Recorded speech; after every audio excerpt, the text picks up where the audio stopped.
ഈ രണ്ട് കേസിലുള്ള ട്രാൻസാക്ഷൻസ് ഇല്ലേ, അതിൻ്റെ പ്രോഫിറ്റിൻ്റെ ഡിഫറൻസ് അല്ലേ, the difference between the profits is 2000.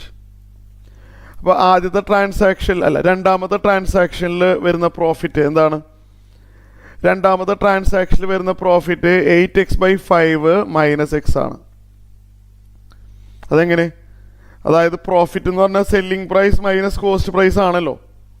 അപ്പോൾ 8x/5 മൈനസ് എക്സ് ആണ് സെക്കൻഡ് ട്രാൻസാക്ഷനിൽ നിന്ന് കിട്ടുന്ന പ്രോഫിറ്റ്, മൈനസ് ഫസ്റ്റ് ട്രാൻസാക്ഷനിൽ നിന്ന് കിട്ടുന്ന പ്രോഫിറ്റ് 4x/3 മൈനസ് എക്സ് ആണ്. 4x/3 മൈനസ് എക്സ് ആണ്. ഇതല്ലേ ഡിഫറൻസ് ഇൻ പ്രോഫിറ്റ് എന്ന് പറയുന്നത്? ഇതാണ് ക്വസ്റ്റ്യൻ പറഞ്ഞിരിക്കുന്ന 2000. ശരിയല്ലോ? ഒന്നുകൂടി ചെക്ക് ചെയ്യാം. പറഞ്ഞത് ക്ലിയർ ആയല്ലോ? ഫസ്റ്റ് അല്ലേ, ഈ പുതിയൊരു ട്രാൻസാക്ഷൻ പ്രകാരം പ്രോഫിറ്റ് 8x/5 മൈനസ് എക്സ് ആണ്. Selling price minus cost price minus പഴയ സെല്ലിംഗ് പ്രൈസ് പ്രകാരം ഉള്ള പ്രോഫിറ്റ് 4x/3 മൈനസ് എക്സ് ആണ്. ഇത് ഓപ്പൺ ചെയ്യുക. കുറച്ച് സ്റ്റെപ്പ് ഞാൻ സ്കിപ്പ് ചെയ്യാണ്. നിങ്ങൾക്ക് എഴുതാൻ വേണമെങ്കിൽ സ്റ്റെപ്പ് ഞാനിവിടെ എഴുതുന്നില്ല. എക്സും ക്യാൻസൽ ആവും ബ്രാക്കറ്റ് ഓപ്പൺ ചെയ്താൽ. ഒന്ന് ചെയ്ത് നോക്കിക്കോളൂ. മൈനസ് എക്സ് പ്ലസ് എക്സ് ആവും. ഓപ്പൺ ചെയ്താൽ എക്സ് കട്ടായി പോയി. 8x/5 minus 4x/3. Fractions minus ചെയ്യാൻ അറിയാമല്ലോ നിങ്ങൾക്ക്. 8x/5 minus 4x/3. ഇതിങ്ങനെ ക്രോസ് മൾട്ടിപ്ലൈ ചെയ്തിട്ടല്ലേ ചെയ്യാറ്? 8x × 3 24x, 5 × 4 20x divided by 15 equal 2000. അപ്പോൾ ഇവിടെ 4x/15 അല്ലേ? ശരിയല്ലേ? 4x/15 equal 2000. അപ്പോൾ 15/4 റൈറ്റ് സൈഡിലോട്ട് എടുക്കുക. എന്ത് വരും? നമുക്കൊന്ന് ചെയ്ത് നോക്കാം. 2000 × 15 ഡിവൈഡഡ് ബൈ 4 7500. ക്ലിയർ ആയല്ലോ? ആൻസർ ഈസ് 7500 ആണ് കിട്ടുന്നത്. So answer is option A.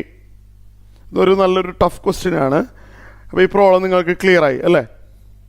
അപ്പോൾ നിങ്ങളിത് സൊല്യൂഷൻ എഴുതിയെടുത്തല്ലോ അല്ലേ? സോ ഞാൻ അടുത്ത ക്വസ്റ്റ്യനിലോട്ട് പോകാണ്. ഇത് അഫ്ക്യാറ്റ് 2024 ആണ്. ഇവിടെ ഒരു റിസൾട്ട് ഞാൻ പറഞ്ഞുതരാം. ഇത് പെർസെൻറ്റേജ് വെച്ചിട്ടുള്ളൊരു റിസൾട്ടാണ്. അത് ഞാൻ പ്രോബ്ലത്തിന് തൊട്ട് മുമ്പ് പറയുമ്പോഴാണ് ക്ലിയർ ആവുള്ളൂ. അതുകൊണ്ടാണ് ഇപ്പം ഞാൻ പറയുന്നത്. Find the single discount equivalent to successive discounts 20%, 15%, 10%. Discount എന്ന് പറഞ്ഞു കഴിഞ്ഞാൽ നിങ്ങൾക്കറിയാം എന്താണ്? പ്രൈസ് റെഡ്യൂസ് ചെയ്യലാണ്. ഇപ്പോൾ 20% ഡിസ്കൗണ്ട് എന്ന് പറഞ്ഞു കഴിഞ്ഞാൽ 20% പ്രൈസ് ഡിക്രീസ് ചെയ്യാണ്. മനസ്സിലായല്ലോ? ക്ലിയർ ആയി? ഓക്കെയാണ്. അപ്പോൾ ഇവിടെ ഞാനൊരു റിസൾട്ട് പറഞ്ഞുതരാം. ഞാനൊരു റിസൾട്ട് പറഞ്ഞിട്ട് ഈ പ്രോബ്ലത്തിലോട്ട് വരാം. ശ്രദ്ധിച്ചിരിക്കുക. റിസൾട്ട് ഇപ്പോൾ ഒരു നമ്പർ എന്തെങ്കിലും, ഓക്കെ, എക്സ് എന്ന് പറഞ്ഞൊരു വാല്യൂ എന്തെങ്കിലും ഒരു നമ്പർ ഉണ്ട് കേട്ടോ. ഞാനതിനെ ആദ്യം തന്നെ, അല്ലെങ്കിൽ ഇവിടെ ഒരു നമ്പർ സേ എൻ എന്ന് എഴുതിക്കോട്ടെ. എൻ. നമ്മൾ ആ നമ്പറിനെ ആദ്യം തന്നെ X% ഇൻക്രീസ് ചെയ്തു. X% ഇൻക്രീസ് ചെയ്തു. അപ്പോൾ നിങ്ങൾക്ക് പുതിയ നമ്പർ കിട്ടും. ഞാനത് എഴുതുന്നില്ല. അത് കാണാനറിയാം. n × 1 + x/100 ആണെന്ന് നമുക്കറിയാം. വീണ്ടും ഞാനതിനെ Y% ഇൻക്രീസ് ചെയ്തു. ആദ്യം തന്നെ X% ഇൻക്രീസ് ചെയ്തു. അങ്ങനെ പുതിയ നമ്പർ കിട്ടി. ആ കിട്ടിയ നമ്പറിന് വീണ്ടും ഒരു Y% ഇൻക്രീസ് ചെയ്തു. അങ്ങനെ വേറൊരു നമ്പർ കിട്ടി. അങ്ങനെയാണെങ്കിൽ what is a net percentage increase? മനസ്സിലായല്ലോ? What is a net percentage increase? Net percentage എത്രയാണ്? മനസ്സിലായല്ലോ? Successive increase. ഡിക്രീസും വരാം. അത് ഞാൻ എന്താണെന്നുള്ളത് ഇത് എഴുതി കഴിഞ്ഞിട്ട് പറഞ്ഞുതരാം. ഇനീഷ്യലി ഇൻക്രീസ് നോക്കാം. 2 എണ്ണേ ഉള്ളൂ കേട്ടോ. ഇനിയും വരാം. പക്ഷേ ഇപ്പോൾ തൽക്കാലം 2 എണ്ണം വരുമ്പോൾ ഫോർമുല പഠിച്ചാൽ മതി. ഇനീഷ്യലി X% ഇൻക്രീസ് ചെയ്തു. ദെൻ Y% ഇൻക്രീസ് ചെയ്തു. What is the net percentage of increase? Clear ആയല്ലോ? അപ്പോൾ അത് കാണാനായിട്ടുള്ള ഇത് ഫോർമുല പറയാം. Effective percentage, effective increase, okay, effective change അങ്ങനെ എഴുതാം അല്ലേ? In percentage is equal to, ഇപ്പം ഞാനിവിടെ ഇൻക്രീസിങ് ആണ് എഴുതിയേക്കണേ. ഫോർമുല ബൈ ഹാർട്ടാക്കി വെക്കാം. x + y + xy/100. ഇതൊന്ന് ബൈ ഹാർട്ടാക്കി വെച്ചാൽ മതി. ഡിക്രീസ് ആണ് വരണമെങ്കിൽ നെഗറ്റീവ് സൈൻ യൂസ് ചെയ്യുക. ഇപ്പോൾ ഡിസ്കൗണ്ട് ആണെങ്കിൽ ഡൗൺ ആണ് അല്ലേ, ഡിസ്കൗണ്ട് ആണെങ്കിൽ ഡൗൺ ആണ്, പ്രൈസ് റെഡ്യൂസ് ചെയ്യലാണ്. അപ്പോൾ ഇത് ഇൻക്രീസിങ്ങിന് പ്ലസ് സൈൻ യൂസ് ചെയ്യുക, ഡിക്രീസിങ് ആണെങ്കിൽ നെഗറ്റീവ് സൈൻ യൂസ് ചെയ്യുക. ഇപ്പോൾ 20% ഡിസ്കൗണ്ട് എന്ന് പറയുമ്പോൾ ഈ ഫോർമുലയിൽ -20 എന്ന് വേണം സബ്സ്റ്റിറ്റ്യൂട്ട് ചെയ്യാൻ. 20% ഇൻക്രീസ് എന്നാണ് പറയണമെങ്കിൽ +20 എന്ന് വേണം സബ്സ്റ്റിറ്റ്യൂട്ട് ചെയ്യാൻ. ക്ലിയർ ആയല്ലോ? അപ്പോൾ അത് മറക്കരുത് കേട്ടല്ലോ, എഴുതി വെച്ചേക്കണം. എന്താണ്? ഇൻക്രീസിങ് ആണെങ്കിൽ പ്ലസ് സൈനും, ഡിക്രീസിങ് ആണെങ്കിൽ, അതായത് ഡിസ്കൗണ്ട് എന്ന് പറഞ്ഞാൽ ഡിക്രീസിങ് ആണല്ലോ, ഈ ഫോർമുലയിൽ നെഗറ്റീവ് സൈൻ കൊടുക്കണം. അപ്പോൾ നമുക്ക് ആദ്യം തന്നെ 2 എണ്ണം ചെയ്യാം, അത് കഴിഞ്ഞിട്ട് 3ാമത്തെ യൂസ് ചെയ്യാം. 3 എണ്ണം കൂടി ഒരുമിച്ചുള്ളത് കോംപ്ലിക്കേറ്റഡ് ആണ്. അപ്പോൾ നമ്മൾ ആദ്യം തന്നെ 20% ആൻഡ് 50% അല്ലേ, 15%. ശരിയാണല്ലോ? ആദ്യം തന്നെ ഇത് രണ്ടും പ്രൈസ് ഇങ്ങനെ കുറച്ചു, അത് കഴിഞ്ഞിട്ട് 10% കുറച്ചു അല്ലേ. അത് 20% and 15%. What is the effective decrease in percentage? അപ്പോൾ x+y/100 അല്ലേ. അപ്പോൾ x എന്ന് പറഞ്ഞു കഴിഞ്ഞാൽ -20, y എന്ന് പറഞ്ഞു കഴിഞ്ഞാൽ -15, xy എന്ന് പറയുമ്പോൾ -20 × -15 / 100 ഇങ്ങനെ വരും. അപ്പോൾ ഇതെന്താ വരുന്നത്? -20. ഇതിങ്ങനെ ഇത്രയും സ്റ്റെപ്പൊന്നും എഴുതേണ്ട ആവശ്യമൊന്നുമില്ല കേട്ടോ. ഇത് എത്രയാണ്? -300/100 അല്ലേ. എത്ര വരും അത്? 0 വെട്ടിക്കളയുക, 30/10 3 വരും അല്ലേ. +3 ആണ് കേട്ടോ, +3 ആണ്. -35 ശരിയാണല്ലോ. -35 + 3 ശരിയാണ്. എത്ര വരും? -35 + 3 -32 വരും അല്ലേ. -35 + 3 -32 വരും. പിന്നെ ഈ -32 10% കൂടിയും അല്ലേ. ആ 32 and this one and along with 10% ശരിയല്ലേ. അപ്പോൾ നമ്മൾ 10% ഡിസ്കൗണ്ട് തന്നെയാണല്ലേ. അപ്പോൾ ഞാനിങ്ങനെ സ്റ്റെപ്പ് ഇങ്ങനെ എഴുതി പോകണുള്ളൂ കേട്ടോ. -x+y + xy അല്ലേ, സൈൻ എഴുതണം, /100. 20യുടെയും 50യുടെയും ഇഫക്റ്റീവ് വാല്യൂ -32 ആണ്. അതായത് നെറ്റ് 32 ഡിസ്കൗണ്ടായി.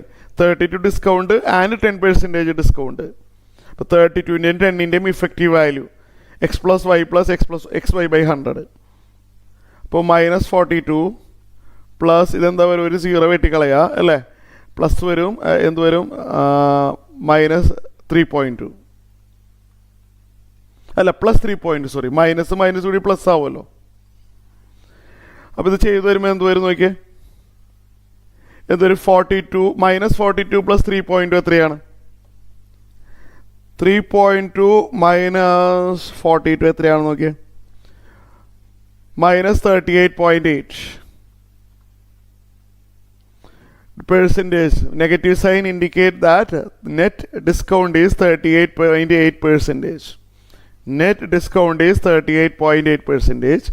D ആണ് ആൻസർ. സോ ഈ ഫോർമുല മറക്കരുത് കേട്ടല്ലോ. ഡിസ്കൗണ്ട് ആണെങ്കിൽ എക്സിനും വൈക്കും നെഗറ്റീവ് വാല്യൂ കൊടുക്കണം, ഇൻക്രീസിങ് ആണെങ്കിൽ എക്സിനും വൈനും പോസിറ്റീവ് വാല്യൂ കൊടുക്കണം.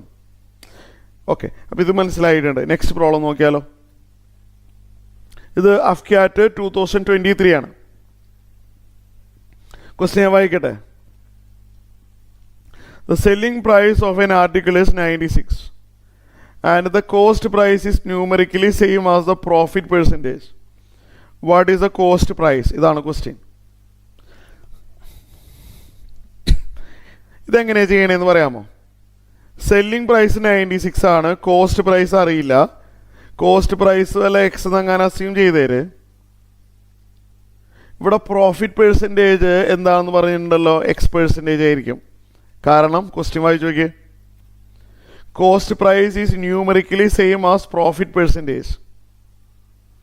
ഇവിടെ കോസ്റ്റ് പ്രൈസ് എക്സ് ആണെന്ന് അസ്യൂം ചെയ്താൽ profit percentage will be X%.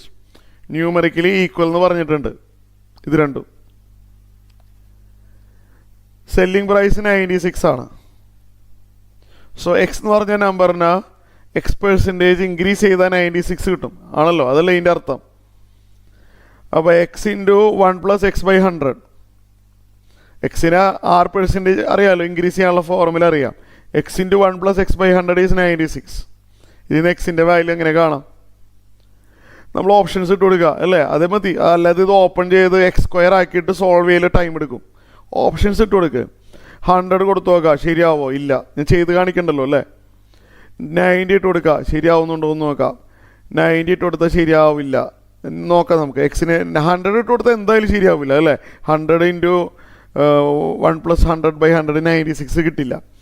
അപ്പോൾ ഓപ്ഷൻ ബി ഒന്ന് ചെക്ക് ചെയ്ത് നോക്കാം. അവിടെ പറയുന്നത് x = 90 ആണ്. 90 കൊടുത്താൽ ഈ ഇക്വേഷൻ കൊടുത്താൽ ശരിയാവോ നോക്കട്ടെ. 90 × 1 + 90/100 ചെയ്താൽ 96 കിട്ടുമോ? ഇത് 1.9 ആണ്. 1.9 ഒരിക്കലും കിട്ടുന്നില്ല. 96 വരുന്നില്ല. നൗ ഓപ്ഷൻ സി നോക്കാം. അവിടെ പറയുന്നത് x 60 ആണെന്നാണ്. ഇക്വേഷനിൽ കൊടുത്തു നോക്കാം. 60 × 1 + 60/100 ഇതൊന്ന് കൊടുത്തു നോക്കിയേ. ഞാനൊന്ന് ചെയ്ത് നോക്കട്ടെ. 60 × 1.6 അല്ലേ, കറക്റ്റ് 96 കിട്ടുന്നുണ്ട്. So answer is C. പിന്നെ ഡി നോക്കേണ്ട ആവശ്യമില്ലല്ലോ, ആൻസർ കിട്ടിക്കഴിഞ്ഞു. ഇങ്ങനെ ചെയ്യാം. ചില ക്വസ്റ്റ്യൻസ് ഓപ്ഷൻസ് ഇട്ട് കൊടുത്തിട്ടൊക്കെയാണ് ചെയ്യുന്നത്. സോ ഇത് 2023 ആണ്. ക്ലിയർ ആയല്ലോ. വേറൊരു question of cat 2023. An article is sold at rupees 375 such that profit on an article is 1/4 of the cost price. Find the cost price. ഇതാണ് ക്വസ്റ്റ്യൻ. ഇതെങ്ങനെ ചെയ്യും? ക്വസ്റ്റ്യൻ മനസ്സിലായോ? Article is sold at 375 and such that profit on the article is 1/4 of the cost price. Cost price അറിയില്ല, assume ചെയ്യാം. Selling price yes അതറിയാം, 375 ആണ്, തന്നിട്ടുണ്ടല്ലോ. ഇവിടെ പ്രോഫിറ്റ് എന്തായിരിക്കും? അപ്പോൾ profit amount will be 375 - x ആണ്. ഇത് രണ്ടിൻ്റെ ഡിഫറൻസ് ആണല്ലോ പ്രോഫിറ്റ്. ഇതാണ് പ്രോഫിറ്റ് എമൗണ്ട്. ഇതെന്ന് പറഞ്ഞാൽ 1/4 ഓഫ് കോസ്റ്റ് പ്രൈസ് ആണ്. 1/4 × x ആണ് അല്ലേ, 1/4 of cost price. Simple question ആണ്. എക്സ് എന്താണെന്ന് അറിയണം. കോസ്റ്റ് പ്രൈസ് അതായത് എക്സ് എന്താണ് അറിയാമല്ലോ. ഇത് -x ഇങ്ങോട്ട് എടുക്കാം. അപ്പോൾ റൈറ്റ് സൈഡ് x + x/4 ആവും അല്ലേ. x + x/4 = 375 വരും. ബേസിക് ഓപ്പറേഷൻസ് ഒക്കെ നിങ്ങൾക്കറിയാമല്ലോ. ഇവിടെ ക്രോസ് മൾട്ടിപ്ലൈ ചെയ്തിട്ടാണല്ലോ. 4x + x അല്ലേ, 4x + x 5x/4 = 375. സോ നമുക്ക് അടുത്ത സ്റ്റെപ്പിൽ എന്ത് ചെയ്യാൻ പറ്റും? ഇവിടെ എഴുതട്ടെ. സോ ക്രോസ് മൾട്ടിപ്ലൈ ചെയ്യാം. അതായത് ഈ 5/4 റൈറ്റ് സൈഡിലോട്ട് പോട്ടെ. So what is x? x = 375 into ഈ 5/4 അവിടെ എത്തുമ്പോൾ 4/5 ആവും. So we get 375 into 4/5. Calculation ഞാൻ എക്സ്പ്ലെയിൻ ചെയ്യുന്നില്ല. ഇത് ചെയ്തു വരുമ്പോൾ 300 കിട്ടും answer. So answer is option A. ഇതെങ്ങനെയുണ്ട്? ഈ ക്വസ്റ്റ്യൻ സിമ്പിൾ ക്വസ്റ്റ്യൻ ആണ് അല്ലേ. സോ നമുക്ക് നെക്സ്റ്റ് പ്രോബ്ലത്തിലോട്ട് പോയാലോ.